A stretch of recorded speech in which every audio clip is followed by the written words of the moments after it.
హల్లెలూయా. ప్రియమైన దేవుని పిల్లారా, క్రైస్తవుడు అంటే చేతగాని వాడు కాదండి.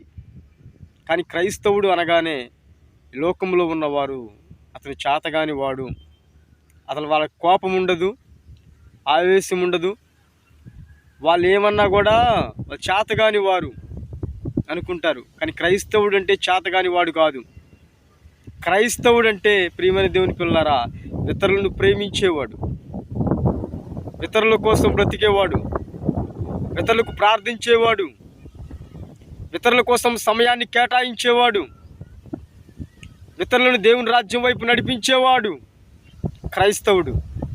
అటువంటి మార్గంలో ఉన్న వారిని చూసి లోకం హేళన చేస్తుంది, లోకం ద్వేషిస్తుంది, లోకం చేతగాని వానిగా చూస్తుంది.